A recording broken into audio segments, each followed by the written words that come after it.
Assalamualaikum warahmatullahi wabarakatuh, Sobat Ternak dimanapun berada. Berjumpa lagi dengan Cak Tris.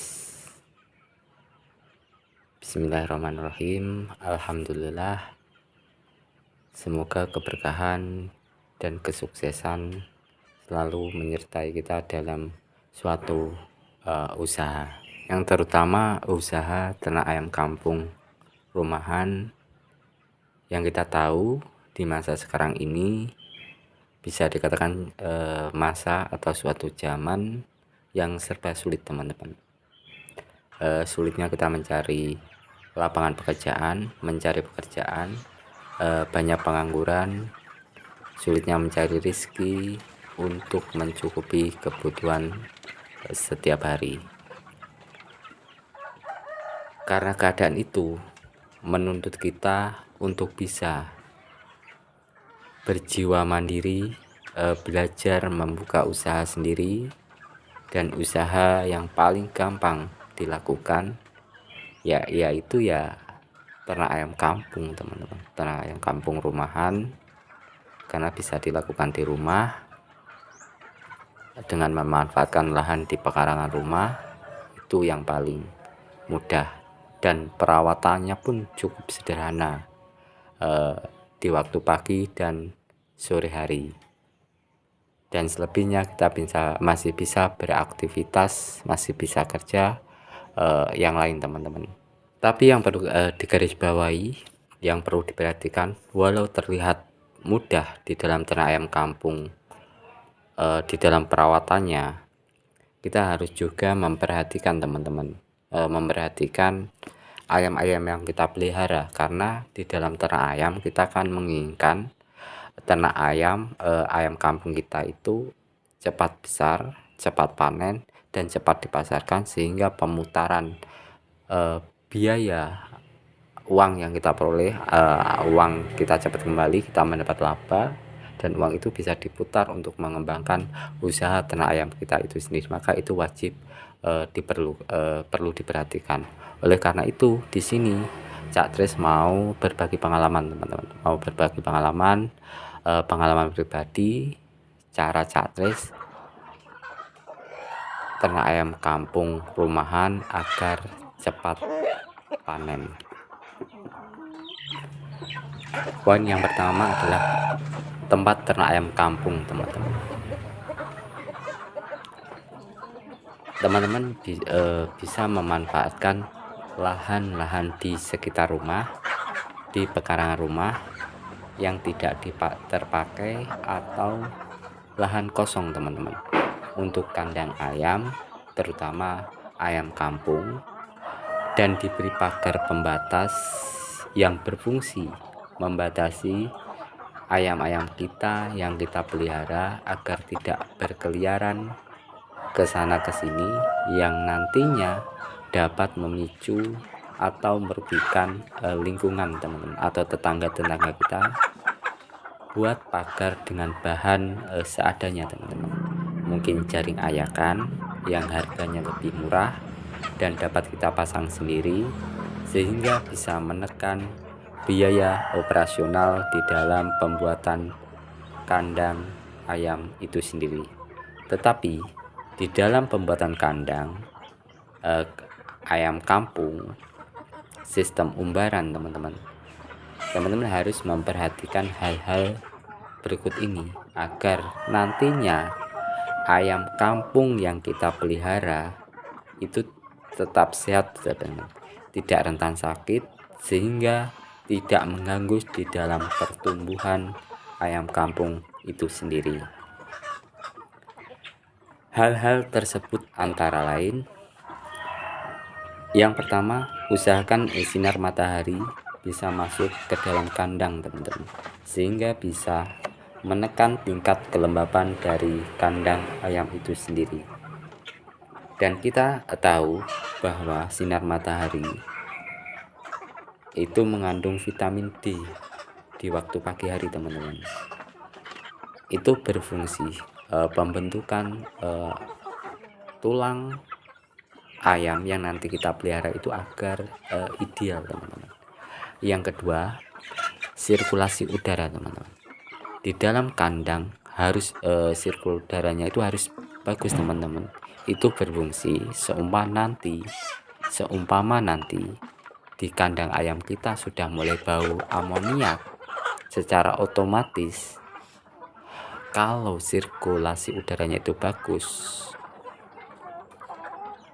bau amoniak itu cepat terurai teman-teman, cepat terbawa angin, sehingga tidak terjadi bau amoniak yang berlebihan di dalam kandang, dan ayam kita aman di dalam sistem pernapasannya.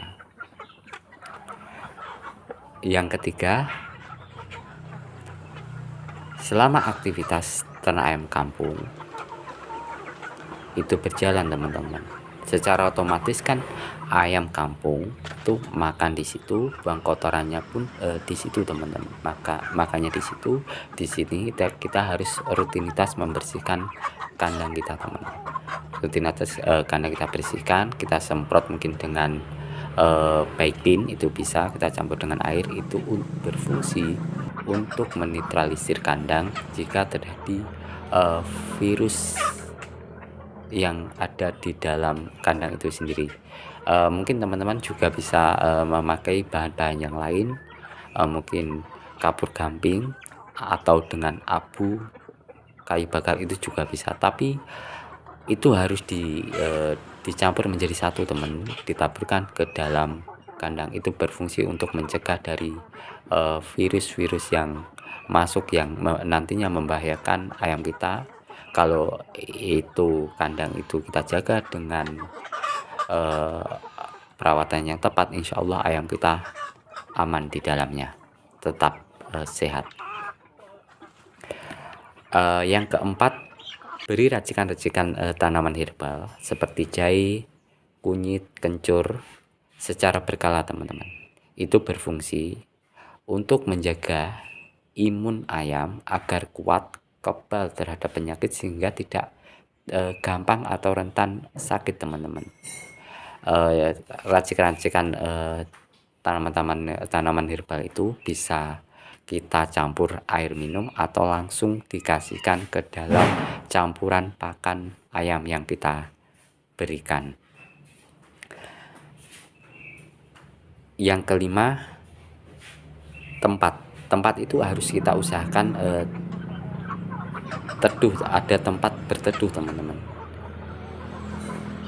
Jadi kalau ada tempat berteduh, seumpama nanti pas di musim penghujan ataupun di musim kemarau, jadi ayam itu bisa mengingat di tempat dimana. Kalau memang kepanasan, dia akan mencari tempat berteduh, atau pas mungkin dia kedinginan, dia akan keluar dari tempat berteduh itu untuk mencari sinar matahari. Sedangkan sebaliknya, mungkin nanti pas waktu musim hujan, ayam itu akan masuk ke dalam kandang, sedangkan nanti pas hujan sudah reda, ayam akan mulai keluar lagi dari kandang itu secara otomatis. Jadi intinya suka-suka ayam, biar ayam itu betah, tidak stres di dalam kandang teman-teman. Yang keenam, beri tanaman rindang di sekitar kandang teman-teman. Itu berfungsi untuk menjaga suhu kandang agar tetap ideal teman-teman. Jika ada pepohonan di sekitar kandang, secara otomatis kandang ayam akan terasa sejuk teman-teman. Pas waktu di musim panas atau di musim kemarau. Sedangkan untuk pas waktu di musim penghujan, nantinya kita bisa memangkas ranting-ranting pepohonan itu berfungsi agar nantinya sinar matahari itu bisa masuk ke dalam kandang ayam untuk mengurai tingkat kelembapan ayam itu sendiri. Jadi itu adalah fungsi dari tanaman-tanaman peneduh yang ada di sekitar kandang jika nanti kita tanam teman-teman. Setelah itu semua sudah terpenuhi, kita masuk ke poin yang kedua teman-teman, penyiapan bibit. Jadi di sini kita harus memilih jenis bibit ayam yang mau kita ternak. Di sini kita bisa siapkan bibit ayam kampung yang unggul,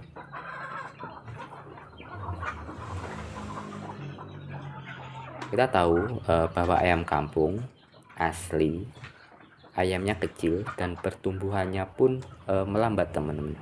Tetapi keuntungannya adalah imunnya kuat.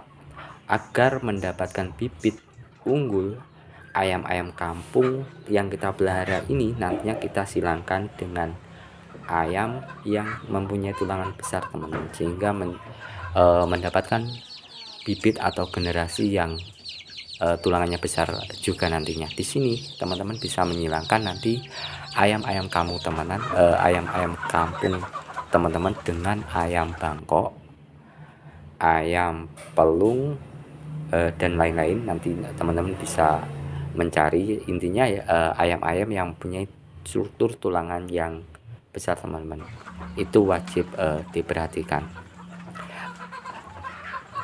Poin yang ketiga, memperhatikan kadar pakan serta umur teman-teman. Jadi pemberian pakan yang tepat itu harus kita perhatikan juga. Kalau masih DOC, ya saya sarankan ya jangan pakai por asli teman-teman, dikarenakan paruh dan tembolok dari DOC itu sendiri masih kecil teman-teman, dan dari por pabrikan itu sendiri sudah mencukupi nutrisi dan gizi yang dibutuhkan oleh DOC ayam itu sendiri. Sedangkan untuk ayam dewasa, di sini teman-teman bisa memadukan pakan alternatif atau dari bahan-bahan sekitar dengan pakan pabrikan, sehingga memicu dari penggemukan pada ayam itu sendiri. Poin yang keempat, selalu meluangkan waktu mengecek ayam-ayam kita yang kita pelihara. Jangan sampai kita kecolongan, ternyata ayam yang kita pelihara itu cacingan teman-teman.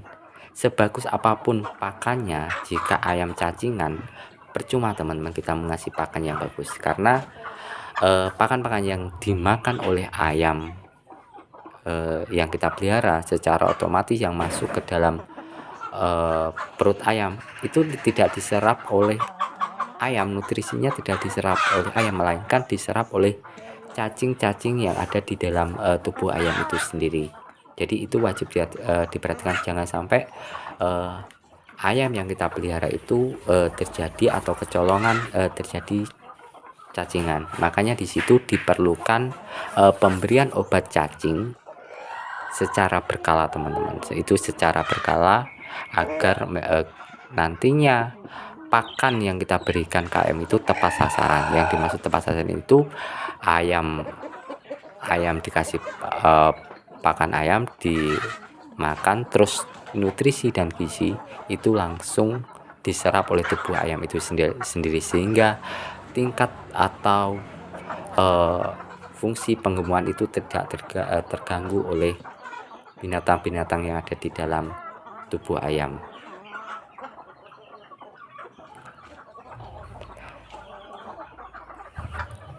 Setelah itu semua sudah kita lakukan, insya Allah ayam-ayam yang kita pelihara akan cepat besar dan cepat panen teman-teman.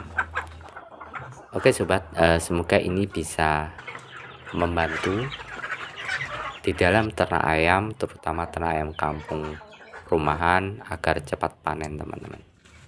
Ini adalah cara catris. Assalamualaikum warahmatullahi wabarakatuh.